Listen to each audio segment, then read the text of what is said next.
no todas las despedidas tienen que ser ruidosas. A veces te dejan en silencio, con una maleta a tus pies y el corazón roto, sin siquiera cerrar la puerta tras de ti. Mi nombre es Carmen Andrade.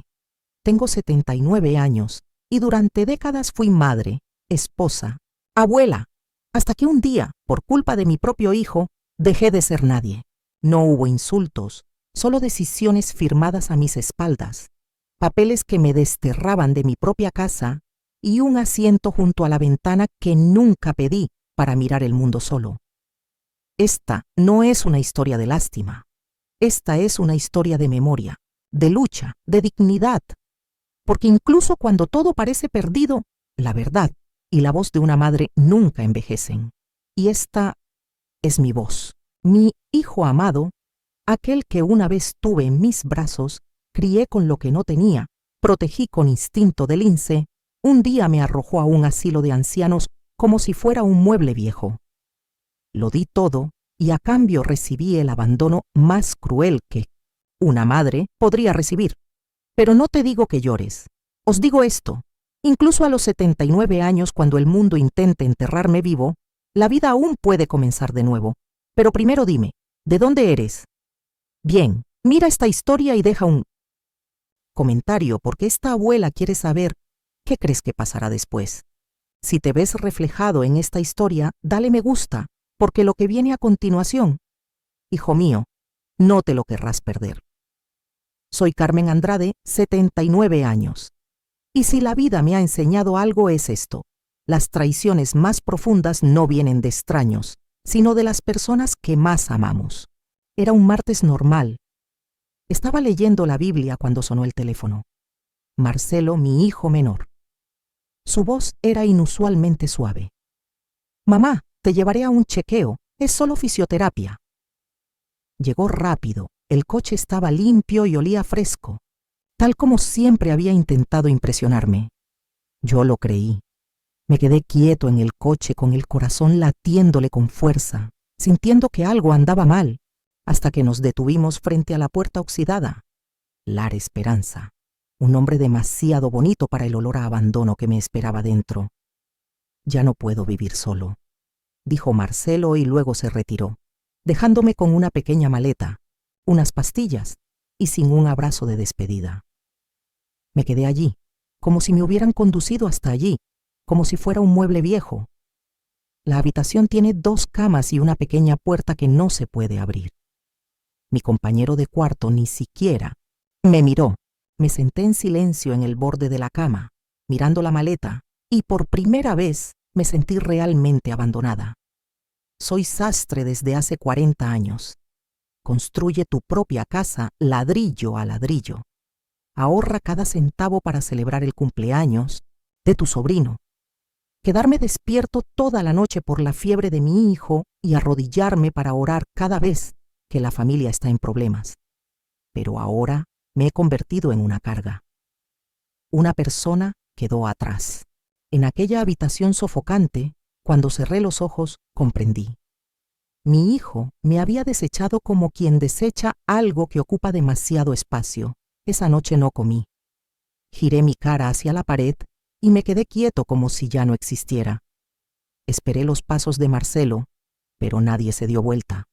Al día siguiente me dieron un trozo de papel con la hora del baño, la hora de comer y la hora de dormir escritas. Yo, que antes era dueño de mi propia vida, ahora solo soy una sombra que sigue la agenda de otro. Llamo a mi hijo. Llama para siempre. Un día, el timbre dejó de sonar, dejando solo un mensaje de voz silencioso. El franqueo y el número de teléfono desaparecieron. Llamo a Mariana, mi hija mayor, pero ella vive en otro estado con 2 niños pequeños y su vida siempre está demasiado ocupada para mí. Hablamos 5 minutos. Ella prometió visitarme, pero no lo hizo, y así pasaron los días. Al principio solo había tristeza. La segunda vez me enojé, y la tercera me di cuenta que si no lo hacía por mí, me definiría allí como todos los demás que estaban en la misma posición. Es porque alguien no vino a mí en este momento. ¿Crees que el mayor dolor de una madre es ser traicionada por su hijo? Quiero saber tu opinión, y si esta historia te conmovió, déjale un like aquí, porque lo que viene, hijo mío, no te puedes perder los primeros días en La Esperanza como un castigo silencioso. Nadie gritó, nadie amenazó, sino que todo allí quedó en el olvido. Es como si nos hubieran empujado a un rincón de la vida, lejos de la vista de aquellos que una vez dijeron que nos amaban. Nos despertábamos temprano, escuchando siempre el sonido metálico del carrito de medicinas pasando por el pasillo, incluso antes de abrir los ojos. La voz de la enfermera resonó. Es hora de dispensar la medicina, doña Carmen. Lo tomé no por obediencia, sino porque no tenía otra opción. Luego llegó el momento de bañarse, siempre con prisas, sin permitirse hablar. La ducha parecía arrojar agua fría que hacía más daño que limpieza. El personal hizo lo que pudo, pero aún así el lugar carecía de todo. Le falta cuidado, le falta humanidad. Las comidas se sirven en una habitación sofocante. Arroz blanco, pollo hervido, verduras sin sal. La comida fue entregada fría. La empresa es aún más que eso. Me senté a la mesa con las otras mujeres y charlé. Unos estaban completamente inmersos en el silencio, del que parecían no querer escapar ya. Otros mascullaban frases fragmentadas, atadas a recuerdos que solo ellos conocían. Y fue allí donde conocí a doña Herminia, una mujer frágil que siempre llevaba el pelo atado, con una horquilla que quería salirse. Siempre se sentaba en la esquina de la mesa y miraba su plato con recelo. «Esta comida sabe a ayer», dijo el primer día que me senté a su lado. «Tal vez sí sea de ayer», respondí sin pensar. Entonces me miró con una sonrisa sorprendida. «Acabas de llegar aquí, aún quedan respuestas. Y tú, yo las he desistido». Solo observaba a Herminia agria pero lúcida. Sabía los nombres de todos los pacientes, el tiempo de la medicación, los días en que la leche estaba más rala, y me trataba como a una compañera en el pasillo. Nos sentábamos juntas en el área exterior donde un jardín yermo intentaba resistir el descuido. Allí me contaba parte de su vida. «Mi hija me trajo aquí. Dijo que solo fue por unos meses, hace 4 años, y seguía viniendo. Vino para la primera Navidad, luego envió una canasta, nunca más».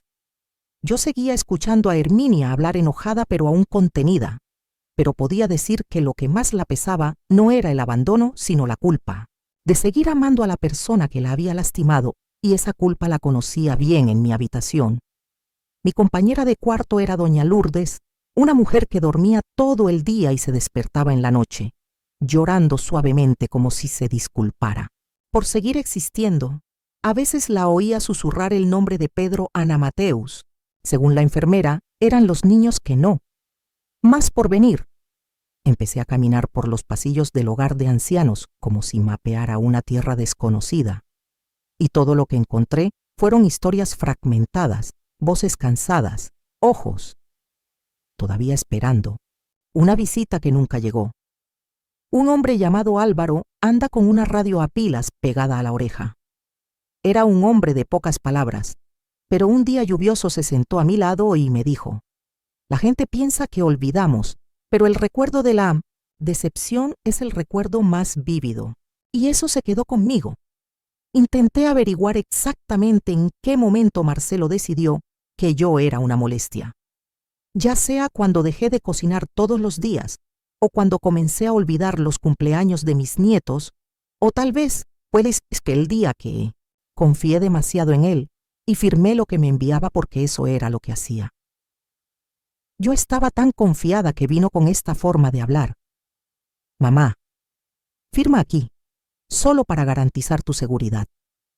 Y yo, que siempre quise proteger a mi familia, no me di cuenta que quien necesitaba ser protegido era yo. Recuerdo un momento concreto, el día que vino con un abogado y me dijo que si le cedía la casa sería más fácil, que me evitaría futuros trámites, que solo era un papel, una formalidad. Él dijo, y yo no lo leí, no pregunté. No me lo esperaba porque nunca imaginamos que nuestro propio hijo tenga la capacidad de dejarnos indefensos. Ahora veo todo claramente, y esta claridad es el dolor de la nueva era. Fue como si volviera a ver después de años de cerrar los ojos, pero la luz del mundo era demasiado fuerte y quemaba. Una tarde encontré un viejo cuaderno en un cajón del cuarto de costura. La portada del libro es vieja, las páginas están amarillentas, pero todavía puedo escribir.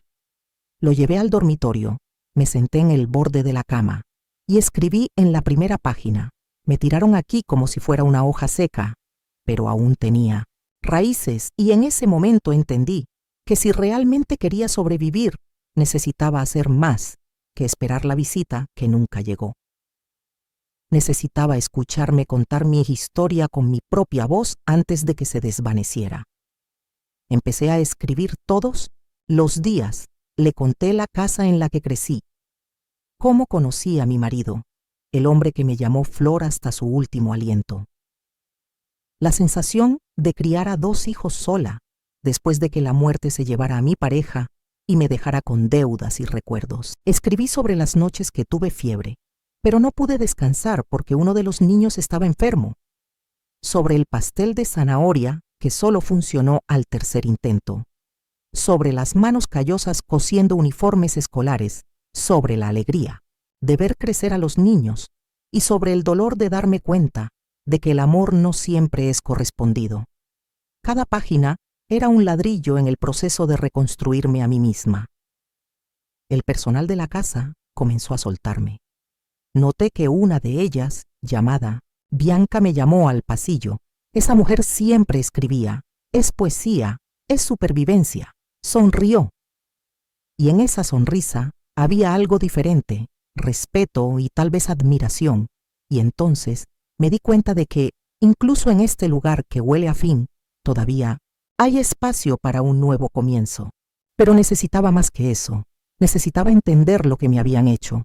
Necesitaba saber el alcance de la traición de Marcelo, porque no podía dejar que mi historia terminara ahí, en la página más amarga.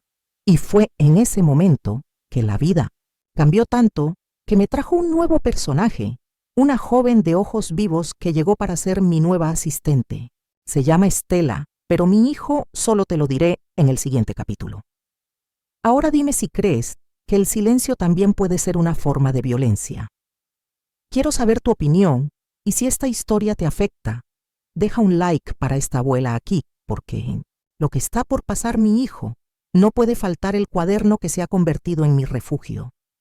Mientras el resto de la casa duerme o ve telenovelas con el volumen demasiado alto. Me siento en la orilla de la cama, tirando de las sábanas hasta las rodillas y escribo como si hubiera una línea media y otro recuerdo. Puedo recuperar los fragmentos que Marcelo no me puede arrebatar cuando decidimos abrirlo. Tiene vida propia. No necesita permiso, penetra, se difunde y muchas veces duele, pero también sana, y así es como día tras día desempolvo los momentos olvidados en lo más profundo de mi alma. En la primera página del cuaderno escribí: no soy solo la vieja que dejaron aquí, soy una niña, soy una mujer, soy esposa, soy madre, y si me escuchas, aún tengo mucho que contar. Empiezo desde mi infancia. La casa de mis padres era sencilla, pero llena el olor a jabón de coco, el olor del pan horneándose en el horno improvisado, el olor de la ropa tendida en el tendedero. Mi padre se despertó antes del amanecer. Mi madre vivía con las manos mojadas de tanto lavar, restregar y escurrir, pero nunca escuché un sonido de queja. Tenían poco, pero compartían tanto. Recuerdo la primera vez que escuché la radio cuando tenía unos 7 años.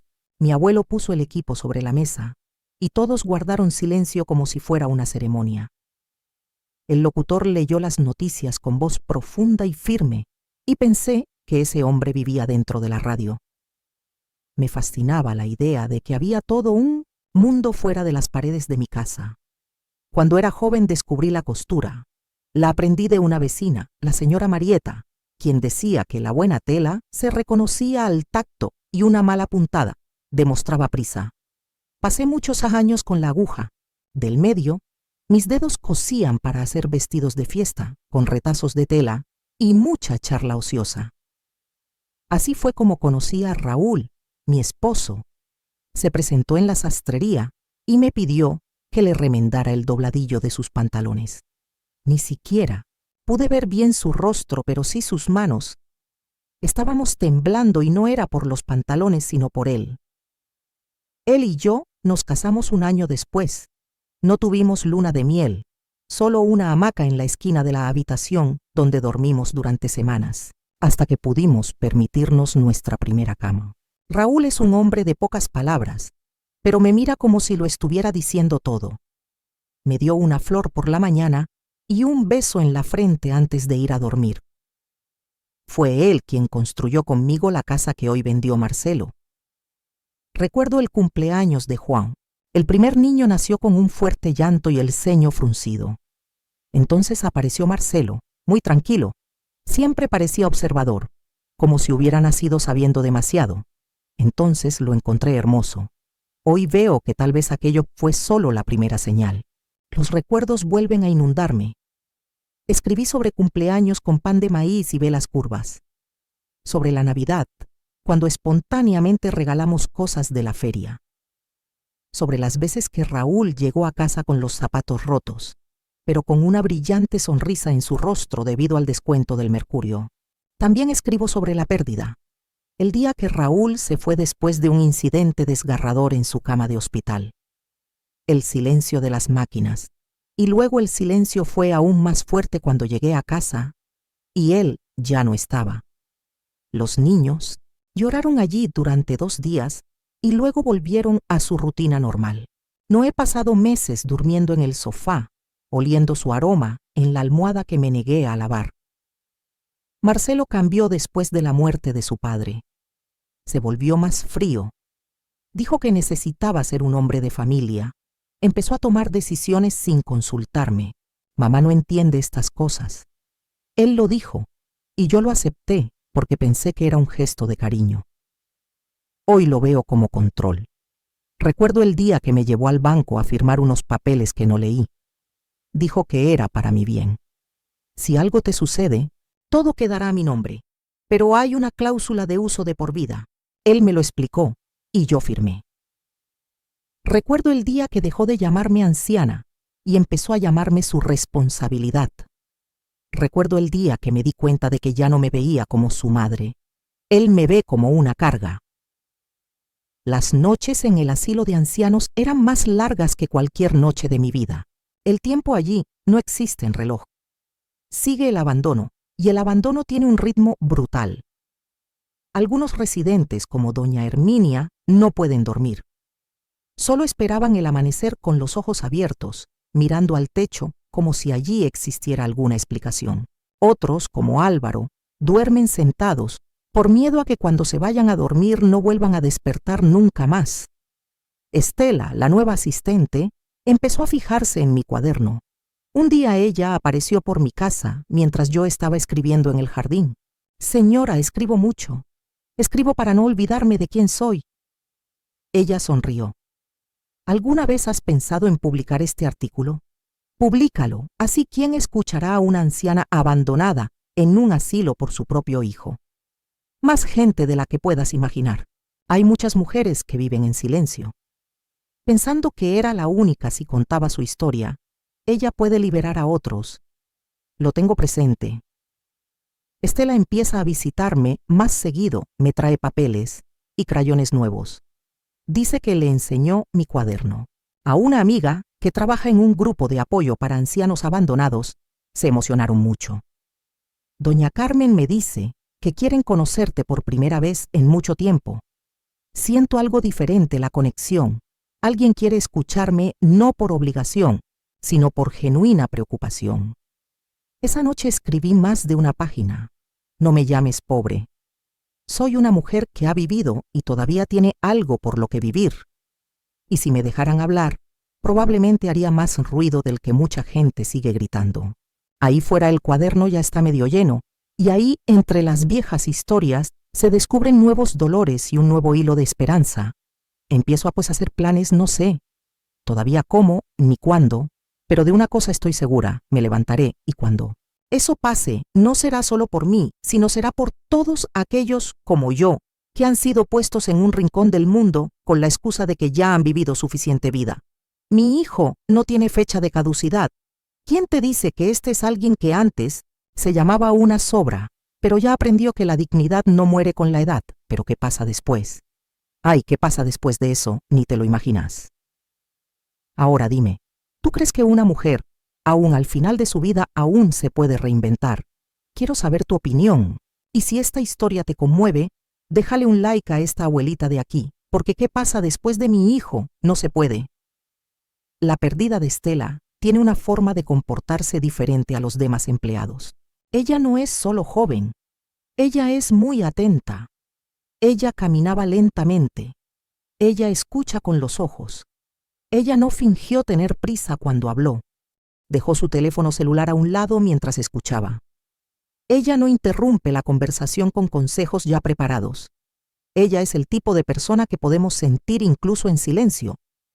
Un miércoles nublado, me invitó a tomar un café en la cocina del personal. Dijo que no tenía mucho tiempo, pero que quería hablar con calma. En ese momento mi corazón dudó, pero mi intuición confió en mí. Nos sentamos a la mesa. Pequeña, apoyada en la pared donde estaba el tablón de anuncios de la casa, me sirvió una taza de café fuerte, del tipo que me recuerda a la casa de mi abuela, y allí, entre un sorbo y otro sorbo, comenzó lentamente doña Carmen. ¿Puedo hacerle una pregunta un poco más personal? Ella puede, pero no prometo responder enseguida. Sonrió. Entendiendo el mensaje, la mujer recordaba el día que la trajeron aquí, como si hubiera sido ayer. Y para ser honesta, todavía me pasa todos los días. Asintió con una mirada que venía con el respeto de quien entiende el peso del dolor. El hijo de otra persona presentó unos documentos el día que lo ingresaron. Se guardan aquí por costumbre. Me los encontré cuando intentaba ayudar a otra mujer, que también tenía dudas sobre sus papeles, y encontré algunas cosas en sus papeles. Reordené la columna. ¿Qué tipo de papeles? Revisó la carpeta que había traído consigo. Sacó las copias de los documentos con el mayor cuidado del mundo, deslizó los papeles hacia mí. Esta era una donación irrevocable e irrevocable. La mujer firmó. Este documento hace 2 años transfirió la casa cuenta bancaria conjunta y bienes muebles a nombre de su hijo, Marcelo Mire. El firma era mía, la letra era temblorosa, pero aún reconocible, sabía más o menos. Dijo que era para evitar problemas. En el futuro dijo que quería asegurarse de que todo estuviera bien, si me enfermaba. Estela me miró como alguien que había escuchado este argumento antes. El problema es que no hay una cláusula de usufructo vitalicio. No hay garantía de que continúe teniendo derechos sobre la casa. Fue una donación total inmediata y no hubo reserva. De hecho, esto, la mujer renunció a todo y él era libre de hacer lo que quisiera. Se hizo un profundo silencio. Sostengo la taza con ambas manos. El café está caliente. Mi estómago estaba ardiendo. Me dijo que era solo una garantía legal de que todo seguiría siendo mío por el resto de mi vida. Él mintió. Señora Carmen, esa declaración me golpeó como un puñetazo. No es que sea nuevo. Yo ya sabía algo, pero cuando alguien me lo dijo con pruebas en la mano, destruyó por completo la pequeña duda que me había protegido de cosas peores. Continuó con el documento. Cuando la ingresó en el hospital en su casa, firmó solo, diciendo que la mujer tenía un deterioro cognitivo severo y era incapaz de tomar decisiones por sí misma. Ningún médico lo firmó. Basándose en este documento, la dirección aceptó su solicitud de entrada y sospecho que sabían que era ilegal. La miré confundido. Quiero decir que mi admisión aquí estaba basada en una mentira. Sí, y si se confirma que la mujer está completamente sana mentalmente y que lo está, esto se puede revertir, pero hay que quererlo y hay que ser valiente. Cerré mis ojos unos segundos. No era solo la traición de mi hijo, era la institucionalización de mi exclusión. Era el silencio por un rol etiquetado como impotente que nunca fue escuchado. Abrí mis ojos con calma. ¿Por qué me dices esto? Porque te veo todos los días. Veo lo lúcida que eres, tu forma de expresarte. Ayudas a los demás aquí dentro. No eres una loca, ella es la que ha perdido el derecho a decidir. Me quedé en silencio un momento. Luego hablé y yo puedo hacerlo. Bajó la voz. Tengo un amigo que trabaja en la Defensoría Pública. Si quieres, puedo llevarte allí disfrazado. Algún día podremos salir con permiso médico. Dije que era una consulta. Encontraré una manera. Esto puede causarte problemas, pero lo que te hacen es mucho más grave. Asentí lentamente. Déjamelo saber ese día. Voy a ir. Ella sonrió. Sé que eres una de esas personas y, por primera vez desde que estoy en el manicomio, siento que estoy recuperando lo que creía tener. Perdí para siempre el derecho a existir como sujeto de mi propia historia. Esa noche volví a mi cuarto con la mente en ebullición. Doña Herminia enseguida se dio cuenta de que parecía haber visto un fantasma. Lo vi y llevaba traje y corbata, y mi firma en la mano. Ella no entendió. Enseguida, pero no insistió. Solo dijo: «Sí hay que hacer ruido. Griten fuerte aquí». Nadie escucha a quien susurra. Abrí el cuaderno en el que había escrito. Hoy descubrí que me había engañado el papel. Había firmado mi propia sentencia de silencio, pero también descubrí que la firma que me hirió podía ser cancelada por otros, y que mi hijo lo haría con conciencia y coraje. En los días siguientes me mantuve discreto, seguí con mi rutina. Tomé café, hablé con Álvaro y Lourdes me uní al círculo de lectura que yo mismo improvisé con revistas viejas. Pero por dentro algo había cambiado, ya no era la mujer. La otra hembra soy la mujer. Responderé el domingo. Estela me trajo una noticia. Será el martes, hablé con la telefonista. Saldrás conmigo como si fuera una cita ambulatoria. Solo nosotros lo sabemos. Toma tu libreta, toma tus documentos y cuenta tu historia con la punta de la lengua. Asentí. Ella sonrió y se fue con esa actitud amable que solo tiene la gente honesta. Regresé a mi habitación y dejé todo. Metí los papeles en mi bolsillo. Escribí otra página en mi cuaderno. He firmado. Es fácil. Es difícil deshacer lo que has dado por amor, pero lo que el amor esconde, la verdad lo revelará. Y hablaré aunque me tiemble la voz. Ahora dime, ¿crees que la injusticia se puede revertir, incluso cuando el mundo ha dejado su huella? Silencio, quiero saber tu opinión y si esta historia te conmovió, déjale un like a esta abuela de aquí, porque lo que sigue mi hijo no se lo puede perder. El martes estaba nublado, con olor a lluvia, escondido en el viento como si el cielo supiera que sería otro día. No fue solo una consulta como estaba. Escrito en el informe que Estela presentó en la recepción, fue la primera vez que intenté volver a ser dueña de mi vida. Me encontró en la entrada de casa con un discreto bolso colgado al hombro. Vestía una bata blanca, pero con una sonrisa que no prestaba atención al entorno. Vestía mi mejor traje, una chaqueta azul con pequeños bordados que yo misma hice. Mi piel era oscura y mi cabello estaba cuidadosamente atado. Más que una presentación era una declaración. No quería parecer una dama. Débil, quería ser vista por quien realmente soy. Una mujer. Estaba parada su auto. Era sencillo, pero limpio y fragante. La radio sonaba suave, el camino a la Defensoría Pública. Silencio pero significativo. No dije nada, estaba demasiado ocupada tratando de controlar mi ira. El torbellino de pensamientos me estaba poniendo inquieta por dentro como llegamos. Ella me ayudó a bajar y me llevó a la entrada del mostrador de recepción, lleno de gente esperando para ayudar, caras preocupadas como si todos allí hubieran sido tratados injustamente. Nos recibió una chica llamada Paula, una joven abogada con una coleta alta y una mirada determinada en sus ojos. Estela había hablado de ella antes y ahora estaba allí lista para escucharme. «Señora», Carmen dijo y extendió su mano. «Puedes pasar. Hablemos». Nos sentamos en una pequeña habitación con una vieja mesa de madera, 2 sillas y una estantería llena de libros de derecho. Paula abrió un cuaderno y me pidió que le contara todo desde mí. Al principio saqué mis papeles, documentos, mi cuaderno de recuerdo de mi bolso, y comencé. Le conté sobre el día que Marcelo apareció con su abogado y dijo que quería protegerme. Le conté cómo firmé los papeles sin leerlos por amorle.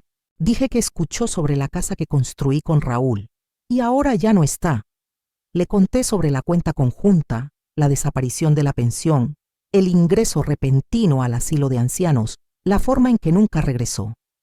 Paula escuchó atentamente.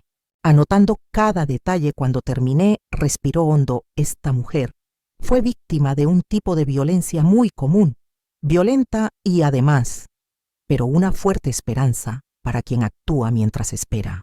Una tarde, recibí la visita de institucionalizada de manera inusual. Esto no solo es inmoral, es ilegal.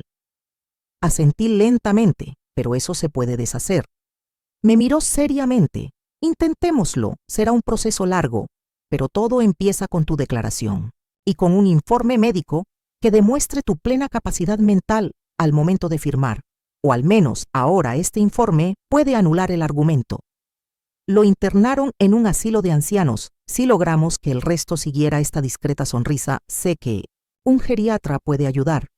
Será difícil conseguir una cita, pero encontraré la manera. Paula continúa también. Pediremos una investigación sobre lo que se le ha hecho al inmueble. Si hay algún movimiento sospechoso, podemos contactar al ministerio. De Obras Públicas tomé mi libreta y la abrí en una página en blanco. Puedo escribirle una carta al juez. Tú puedes y debes. Tu voz es la parte más fuerte que tenemos. Me quedé ahí otras 2 horas, firmé los papeles, hice copias y se las entregué a todos. Lo que tenía al salir, sentí como si mis pies no tocaran el suelo, como si hubiera desenterrado una parte de mí que se asfixiaba en el auto. Estela me miró a través del espejo retrovisor y me dijo: «Señora, usted se ve diferente, su cara está más alta, es que se fue la carga». Ella rió. «Y ahora espero, pero no como quien espera una visita. Espero como quien sabe que algo ha empezado a cambiar». Cuando llegué a casa me esperaba doña Hermia en la banca del pasillo. Fui a mi cita. Fui y esta vez no fui solo con el cuerpo. Fui con el alma y ¿qué cree usted? Creo que aún se me escucha.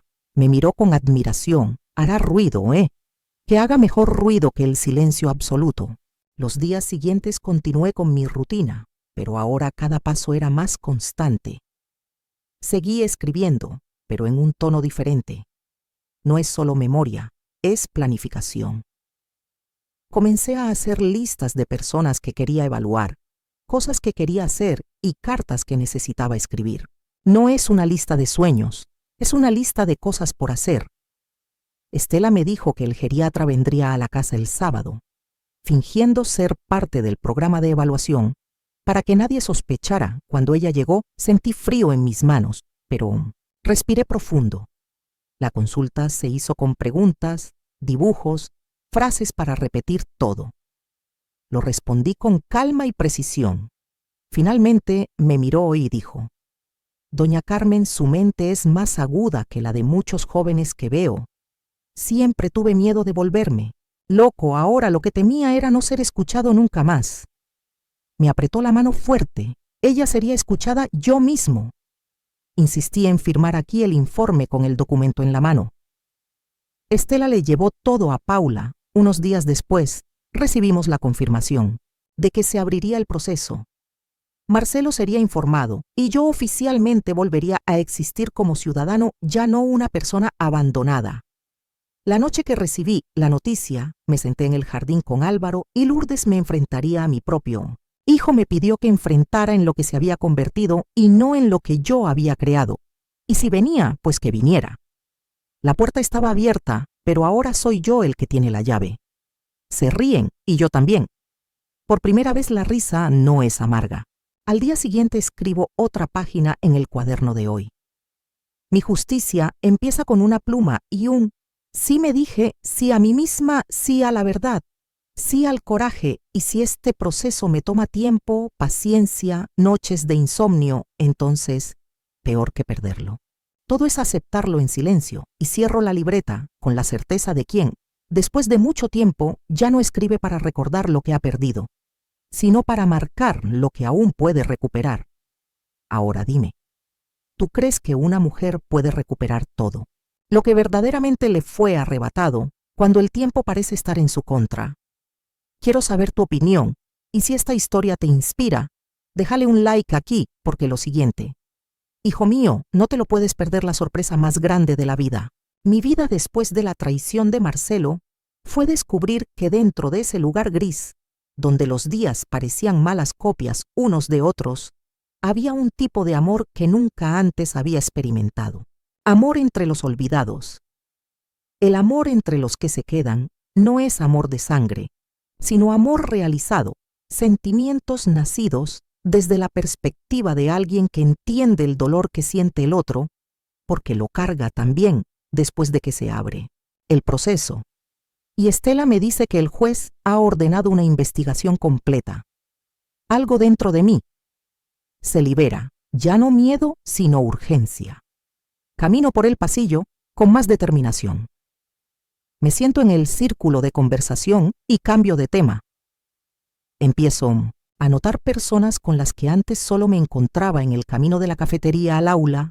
Veo a una mujer leyendo la misma revista todos los días, como si fuera la primera vez. Me entero de que se llama Leda y tiene tartamudez. La profesora Leda, pero sus ojos todavía se iluminan cuando le digo que he escrito unas memorias. Dice, enseña a otros a escribir.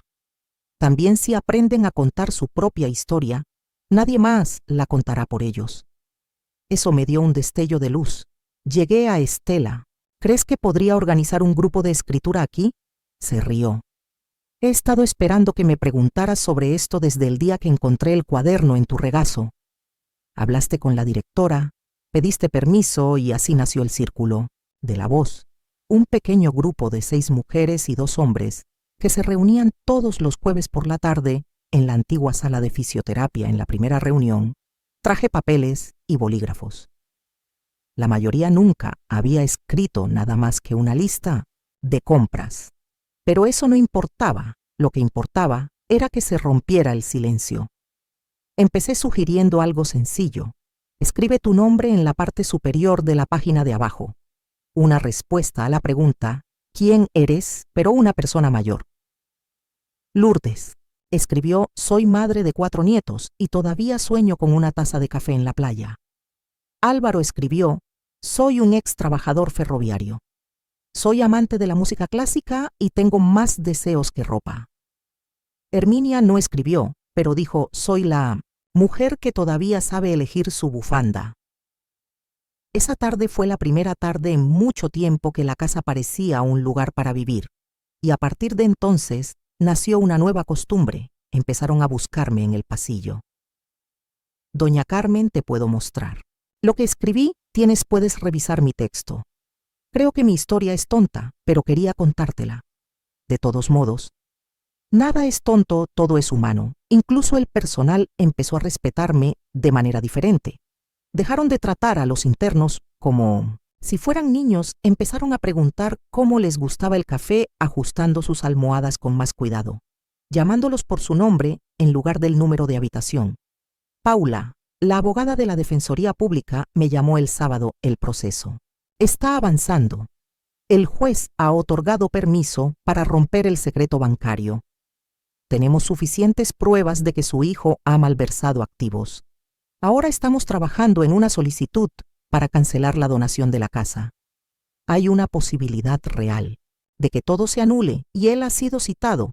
Él está apelando, pero el hecho de que usted sea mentalmente competente le beneficiará mucho. Y también tenemos pruebas que prueban que él mintió sobre su condición para que lo admitieran. Esto es serio. Le di las gracias con un nudo en la garganta. No para mí, sino para todos aquellos que nunca han tenido con quién pelear. Aquella noche llamé a Herminia al jardín. Pedí 2 tazas de té. Me senté a su lado y le conté todo. Ella se quedó en silencio por un momento. Entonces ella dijo, estás haciendo lo que yo debería hacer. ¿Y por qué no lo haces? Porque creo que mereces estar aquí. Creo que lo que necesito es que me olviden. Tomé su mano. Ninguna mujer merece ser silenciada. Ni tú, ni yo, ni nadie.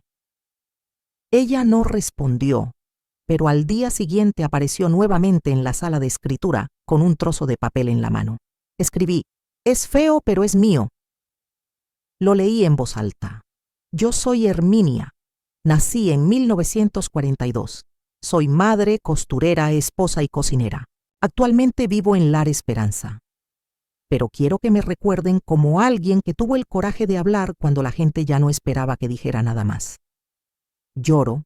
Ella fingió tener picazón en los ojos, pero vi que dentro de ella había. Comencé a levantarme. Estela me abrazó al enterarse: «Te has convertido en madre aquí.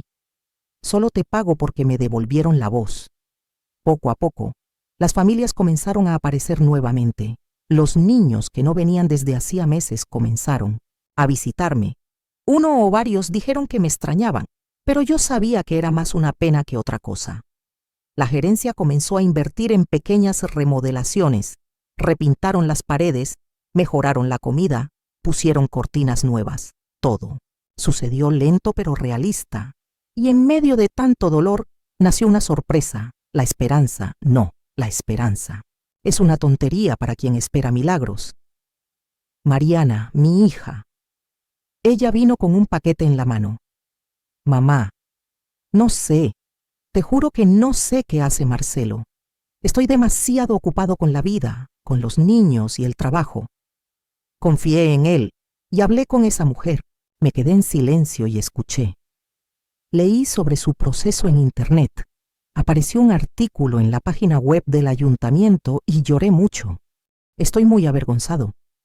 Ella sacó una bufanda tejida a ganchillo del paquete. «No es mucho, pero para mí es suficiente». Recojo la bufanda con cuidado, paso mis manos por las puntadas. «No necesitas disculparte con los regalos, solo escúchame». Ella asiente con ojos llorosos. «No espero que pelees con tu hermano, pero espero que nunca vuelvas a dudar de mi voz, porque sigo siendo la madre que se quedó despierta toda la noche para amamantarte. Sigo siendo la que vendió su anillo de bodas para comprar tus útiles escolares. Y aunque la edad ha cambiado mi cuerpo, mi cordura sigue siendo la mejor». Ella me abraza fuerte y está allí por primera vez. Hay un momento en que siento que una parte de mi familia regresa a mí, no toda, pero sí lo suficiente para seguir adelante. Ahora dime, ¿crees que la familia es solo gente que comparte la misma sangre? Me gustaría saber tu opinión. Si esta historia te conmovió, déjale un like aquí, porque lo que viene a continuación, hijo mío, no te lo puedes perder. El ruido comenzó como un susurro. Primero en el pasillo del asilo de ancianos, luego en el grupo de escritura, y antes de que me diera cuenta, se estaba filtrando a través de las paredes. El miércoles de esa semana, Estela apareció en el desayuno con un periódico doblado bajo el brazo. Él se sentó a mi lado, puso el periódico sobre la mesa y señaló el titular: «Mujer de 79 años lucha por reclamar la propiedad que le quitó su hijo tras una hospitalización inusual». El artículo no usaba mi nombre completo, pero era mi historia. Estaba impresa allí en letras negras. El silencio se rompió. Paula fue quien lo envió a la prensa. Estela explicó que un periodista de la ciudad había recogido el caso y quería ponerlo en el periódico. Ella no era la única, pero era una de las pocas que tuvo el coraje de hablar. Sostuve el periódico en mi mano. Leí cada línea, temblando como si estuviera firmando mi propia libertad. Este artículo cubre el proceso de denuncia del uso indebido de activos. El informe que demuestra mi perspicacia incluye extractos de mis notas. Y por último, permítanme citar: envejecer no significa ser descartado. Soy viejo, pero soy dueño de mi historia. Doblé el periódico y sentí una extraña emoción, a la vez orgullo y protesta, no por mí, sino por todos los demás que seguían encerrados en habitaciones silenciosas, lejos de las cámaras, lejos de la justicia. Esa misma tarde, un auto negro británico se detuvo frente a la puerta de la casa. Era del Ministerio Público. Un funcionario entregó un sobre. Llamaron al director a los pocos minutos. Corrieron rumores. Era una citación oficial para aclaración. La denuncia incluía: No solo a Marcelo, sino a la propia casa, por aceptar mi internación sin un informe médico adecuado. El ambiente cambió. El personal agachó la cabeza y se marchó. La gerencia parecía inquieta. Incluso el menú de la cena mejoró. El olor a anarquía que antes circulaba libremente por los pasillos, ahora había dado paso a algo nuevo. Miedo a la mañana siguiente, Estela me llamó en el jardín. Su hijo se movía. Presentó una solicitud de protección judicial, alegando que tiene confusión mental. Intentará declarar que todo esto es una crisis, y la justicia nos creerá. Tenemos informes históricos. Los documentos tendrá que comprobarlo, y la exposición en la prensa hace que todo se vuelva más sensible. El juez negó la solicitud de protección de Emer, pero puede intentar más. Respiré hondo, dejémoslo. Intentar, no retrocederé esa noche.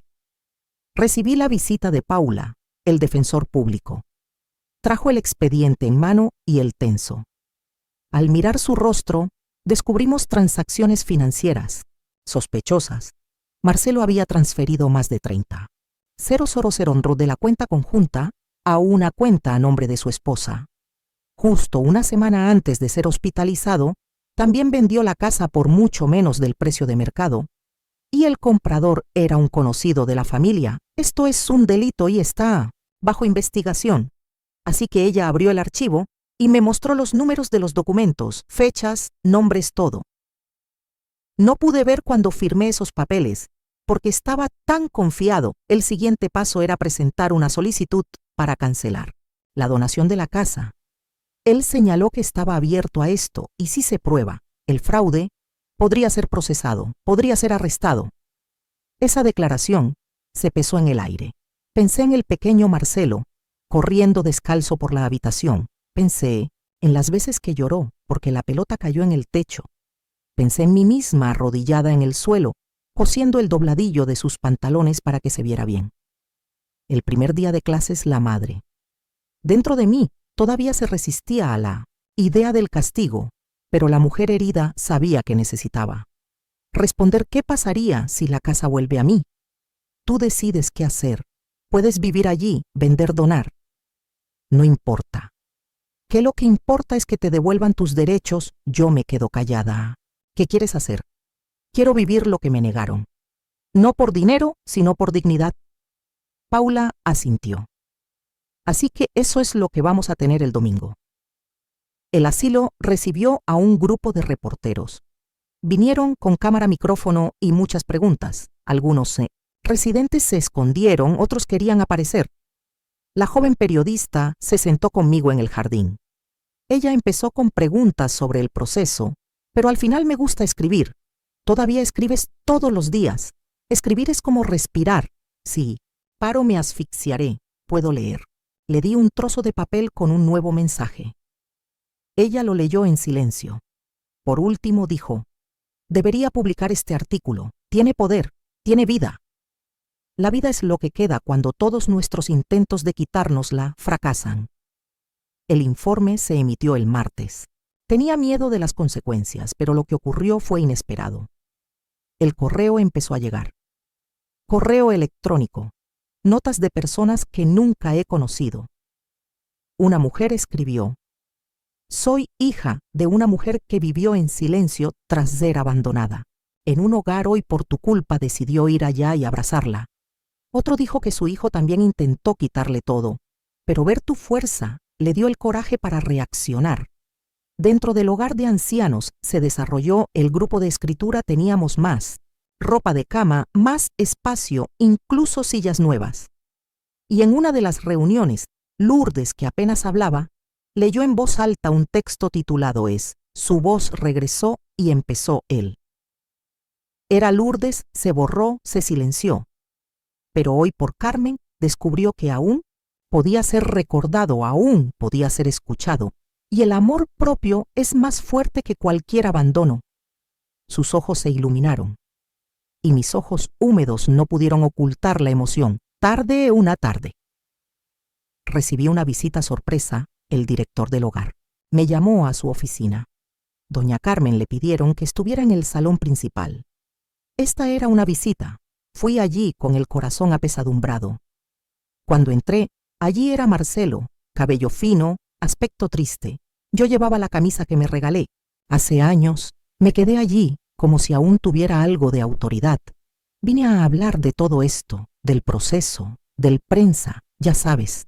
Esto me está matando ahora mismo. Me equivoqué, mamá. Solo quería que las cosas fueran más fáciles. ¿Fácil para quién? Creo. Deja de poner excusas, Marcelo, dije. Él inclinó la cabeza. Vine a pedirle que retire la denuncia. Le devolveré lo que pueda. Ya no queda nada por acordar entre nosotros. ¿Me perdonas, mamá? Me quedé en silencio por un momento. Estoy aprendiendo a perdonar. Pero perdonar no significa olvidar ni impedir la justicia. Él rompió a llorar. Yo también lloré. Pero eso no es reconciliación. Es una despedida a una relación que está rota y que probablemente será reescrita de manera diferente. Se fue sin prometer nada. En cuanto a mí, me quedé aliviado, no porque la carga hubiera desaparecido, sino porque ya no la llevaba solo. ¿Qué opinas? ¿El perdón es un cese de sentimientos o una manera de seguir viviendo a pesar del dolor? Si esta historia te conmovió, por favor déjale un me gusta, porque lo que viene a continuación, hijo mío, no te lo puedes perder. Luego nada cambió inmediatamente. Todavía me duele el corazón, pero hay algo nuevo en mí, una certeza, una firmeza. Continué mi viaje, y esta vez elijo el camino que yo mismo abro, evitar que los bienes aún estén a nombre de mi hijo. Paula me explicó que esto no era una garantía de pago total, sino una acción necesaria para evitar que todo desapareciera para siempre. El juez concedió la solicitud y desde ese momento, mi historia ya no fue solo una queja, sino un símbolo. Estela me llamó una tarde para charlar en el porche trasero de nuestra casa sentados allí. Hay algo que me gustaría sugerirte, pero si tú lo quieres, dímelo, hija mía. Escuchamos cosas malas, las rechazamos. Ella sonrió como si nos respetara, pero aún más respeto después de responder. El grupo de escritura se ha convertido en un punto culminante aquí, dentro. La gente que antes no decía ni una palabra, ahora escribe poesía. Y hay muchas otras organizaciones benéficas. Están escuchando acerca de lo que estás haciendo. Están pidiendo ayuda para copiarlo. Me quedé callado. ¿Qué tiene esto que ver conmigo? ¿Es usted responsable de coordinar un proyecto? ¿Puede extenderse a otras casas, incluida la escuela del ayuntamiento, aquí? Paula habló con una ONG que hace actividades relacionadas con el envejecimiento saludable. Les gustaría conocerte. Y lo que esperan que haga seguir haciendo es lo que ha sido un ejemplo vivo de resistencia. Alzar la voz, escribir, involucrarte, contar tu historia no solo como una forma de desahogarte, sino como una herramienta para el cambio. Me quedé con los ojos pegados a las hojas de albahaca. No creo que después de los 79 siga siendo útil para alguien. No sabes cuántos tengo, lo hice, lo pensaré. Pero confieso que tengo miedo. Ella puso su mano sobre la mía. Miedo a estar agitado y no poder controlarlo. Tengo miedo de ser solo otra historia que te conmovió, pero luego se olvidaron de ella. Miedo a no poder hacer lo que esperan. Ella respondió sin dudarlo. Has pasado por tanto que estos miedos no significan nada. El punto no es hacer más. El punto es que tienes que seguir siendo tú mismo. Alguien que eligió no morir en silencio. Yo permanecí en silencio, pero dentro todo era ruidoso. Esa noche escribí en mi cuaderno, hoy me dieron un puesto que jamás será reemplazado. Esa es la persona que me inspiró, la persona que fue desechada, ahora me llaman puente. Y aunque mi corazón sigue alquilado, siento que puedo cruzar al día siguiente, acepté. Y de ahí en adelante, mi vida tomó un rumbo diferente. Programé un evento con otras mujeres mayores de diferentes hogares. El encuentro se llevaría a cabo en una biblioteca pública de la ciudad. Tenía un bon conmigo, tenía mi cabello cuidadosamente recogido y llevaba un sobre con extractos de mi cuaderno. Al entrar al vestíbulo de la biblioteca, casi dejé de respirar. Había decenas de mujeres de todas las edades, algunas con cabello plateado, algunas con bastones. Otras con ojos tan atentos como niñas curiosas estaban allí para escucharme. Paula abrió la reunión hablando sobre el impacto del caso en la comunidad, la importancia de hablar por los invisibles. Luego dijo: mi nombre. Caminé hacia el pequeño escenario con manos temblorosas pero pies firmes. Buenas tardes, mi nombre es Carmen Andrade. Tengo 79 años y hoy no vine aquí a pedir nada. Vine aquí a decirles que es posible sobrevivir a una injusticia, no a olvidarla, sino a convertirla en acción. Leí fragmentos de mi cuaderno, conté sobre la casa que construí, del niño que traicionó el asilo que se convirtió en prisión. Y sobre las últimas palabras que me liberaron, el público se puso de pie y aplaudió. Y allí comprendí que mi historia ya no era solo mía. Regresé al asilo con la cabeza llena de ideas. Me sugirió que grabara las historias del grupo de escritura en formato de audio, para aquellos que ya no pueden escribir, pero aún tienen mucho que decir. Creamos una especie de memotec con historias de vidas enteras, grabadas en archivos. De audio, Lourdes, que apenas había hablado antes, habló y comenzó a leer cartas a su hija, con la que no hablaba desde hacía 10 años. Álvaro grabó un mensaje que fue transmitido en una radio local, contando su tiempo con Ferroviario y Herminia, quien dijo que solo estaba observando.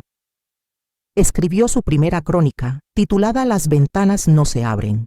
Cada persona regresa gradualmente a su lugar en el mundo, no como la persona que alguna vez fue, sino como la persona que todavía es. Un sábado lluvioso, recibí una carta de una chica llamada Débora, estudiante de Derecho. Ella dijo: estoy escribiendo mi pieza.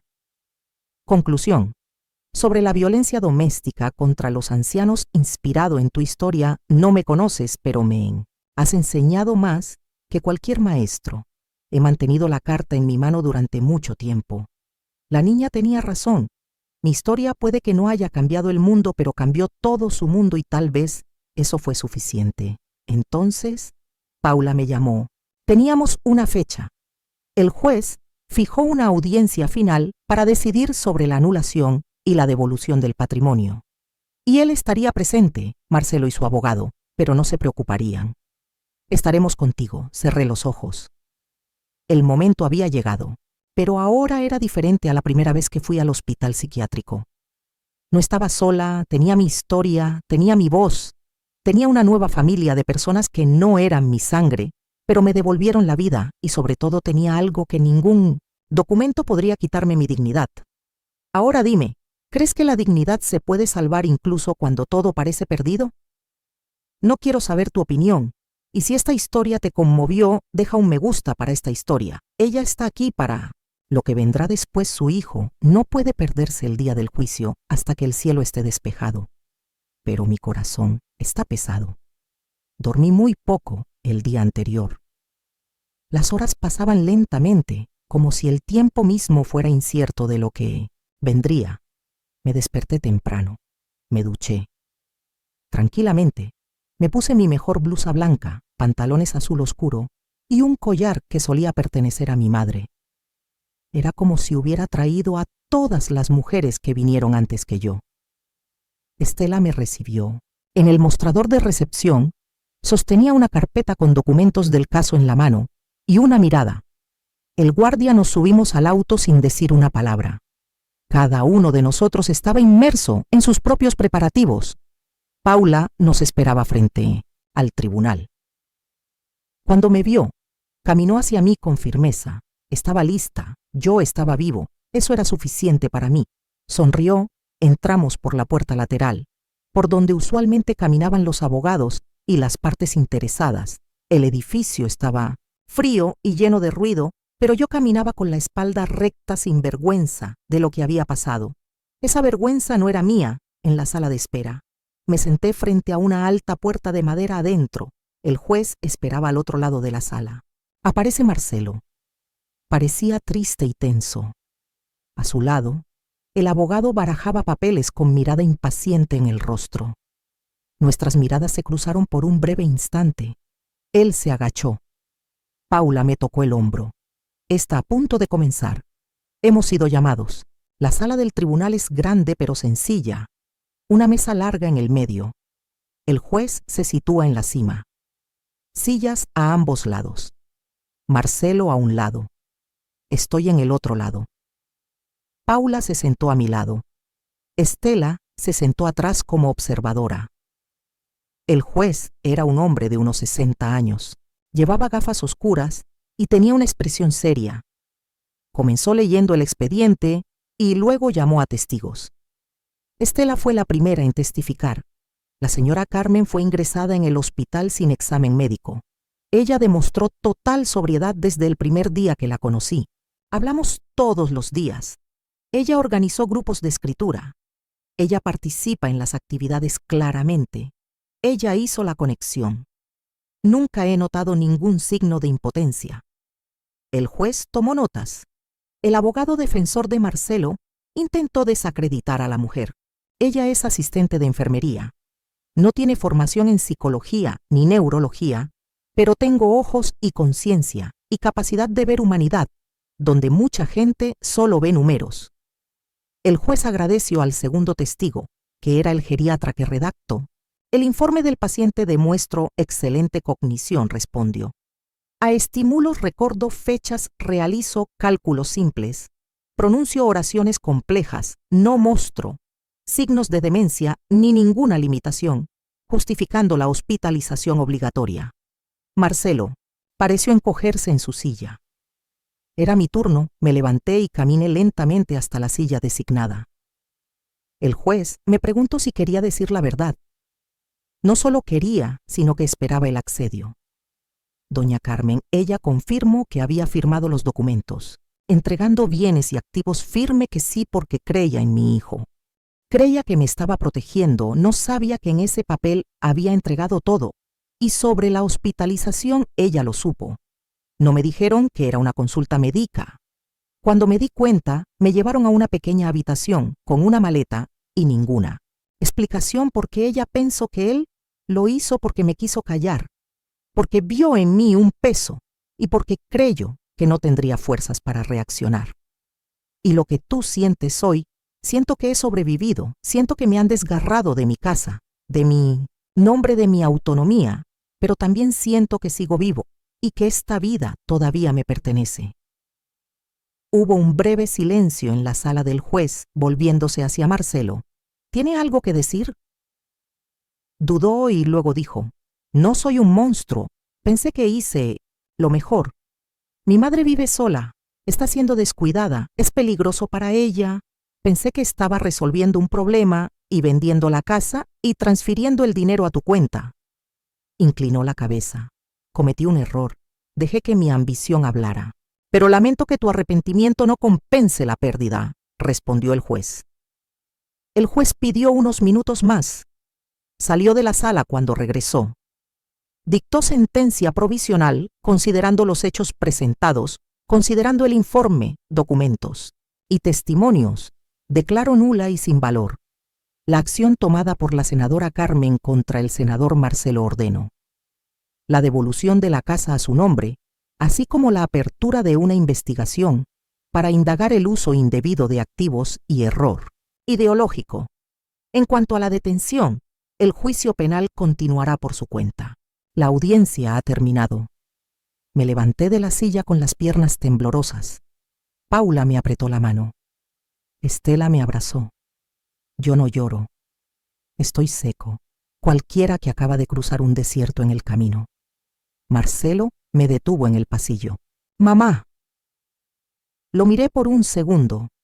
Vi a ese chico en ese momento, pero solo por un segundo. Me alegro de que hayas venido. Ahora te toca a ti aprender a ponerte de pie. Y me fui esa noche.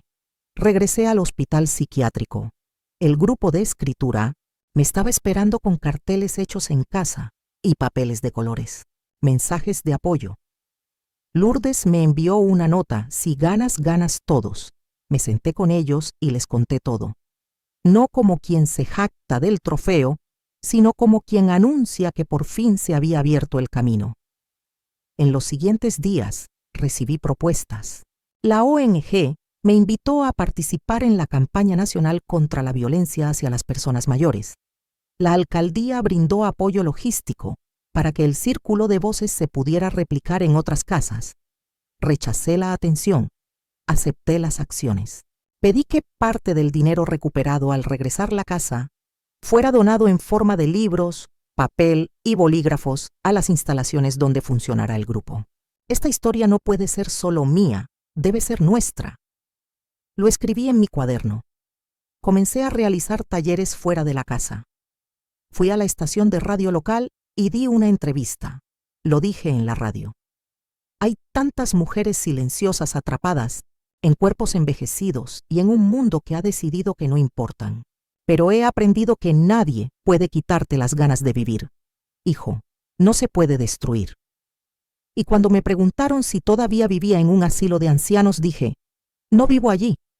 Vivo allí por elección, porque es de aquí que renací y hasta el día que ya no esté, quiero seguir siendo un faro para los que aún viven en la oscuridad. Ahora dime, ¿crees que empezar de nuevo puede ser el momento más importante de la vida, incluso si ya terminó? Quiero saber tu opinión, y si esta historia te dejó algo en el corazón, déjale un like aquí, porque tengo un final, hijo mío, no te lo puedes perder. Hoy me desperté con el sonido de los pájaros cantando afuera de mi ventana, el mismo sonido que una vez me hizo sentir como un prisionero en una habitación sofocante en un manicomio. Solo que ahora era yo. Diferente porque ya no soy un cuerpo, olvidado entre cuatro paredes. Soy una presencia, soy una voz, y sobre todo soy alguien que ha reconectado con su propia historia. Durante los últimos meses, mi vida se ha convertido en algo que nunca imaginé cuando me encontré abandonado en un asilo de ancianos con una pequeña maleta en la mano.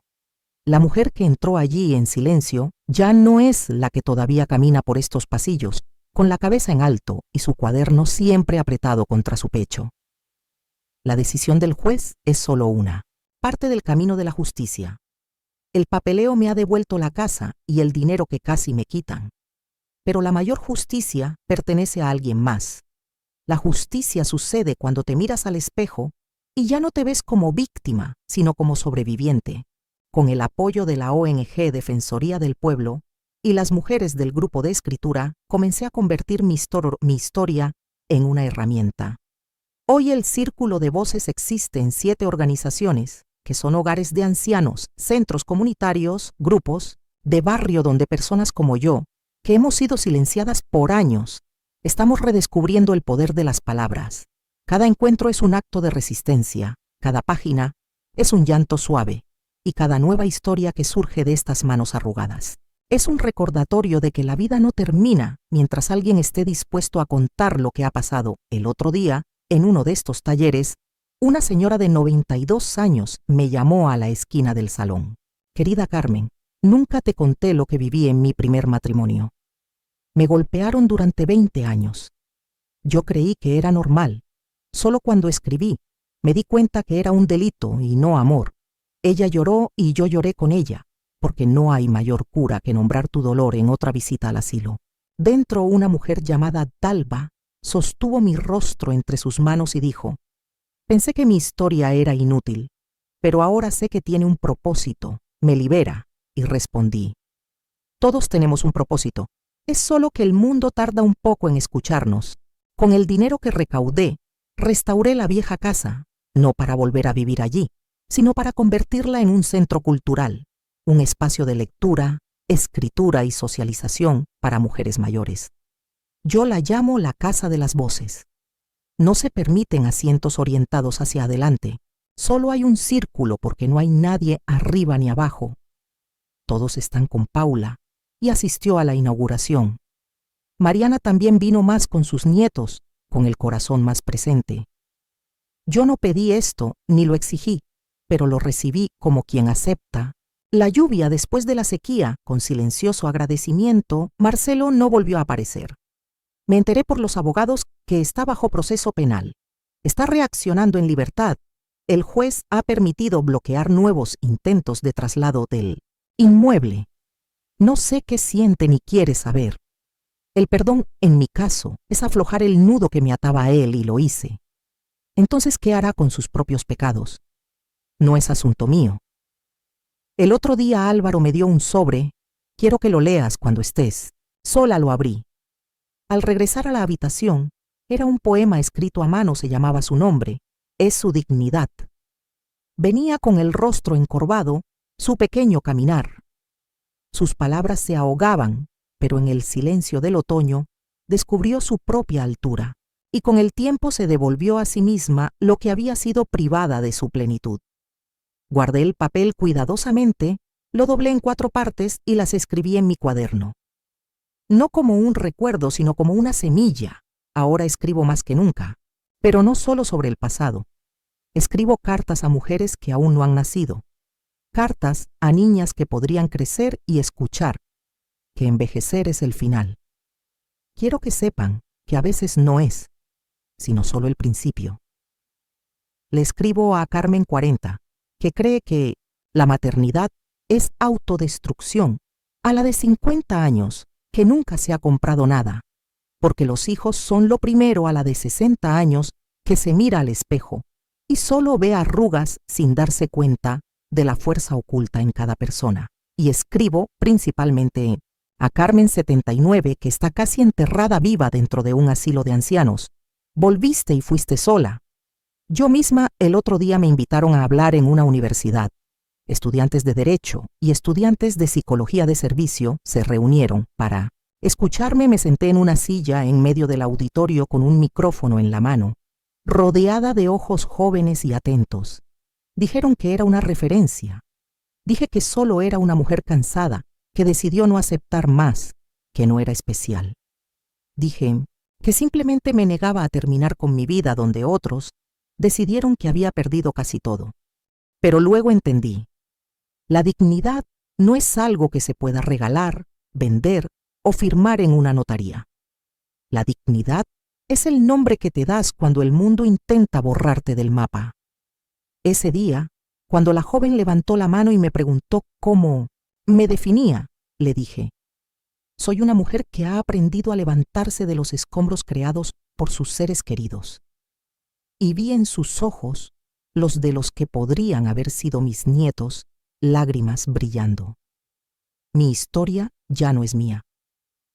Mientras caminaba por el campamento que ahora llamaba refugio, vi hombres de cabello gris cantando himnos, escribiendo cartas y contando chistes. La vida no ha terminado. Es un renacimiento. Y cuando alguien me pregunta cómo lo superé, señalo mi cuaderno. No fue valentía, fue necesidad. Ya no tengo miedo a la muerte. Solo tengo miedo de morir sin que nadie sepa que alguna vez existí. Pero ahora, cuando la gente dice mi nombre, no solo dicen Carmen Andrade, dicen mujer, coraje, dignidad. Y ahora, querido hijo, después de todo lo que te he contado, dime, ¿crees que todavía es posible empezar de nuevo, incluso cuando el mundo entero te dé la espalda? Hoy, cuando miro por la ventana de mi casa, ya no estoy esperando a nadie, porque entiendo que no todas las batallas son. Mi nombre sigue siendo Carmen Andrade. Ya no soy la mujer olvidada en un rincón de la casa, gracias a quienes han escuchado mi historia con el corazón abierto. Gracias por no pasar por aquí. Gracias por recordarnos que los mayores no son obstáculos, somos recursos. Y mientras alguien esté escuchando, gracias por estar aquí. Gracias por escucharme.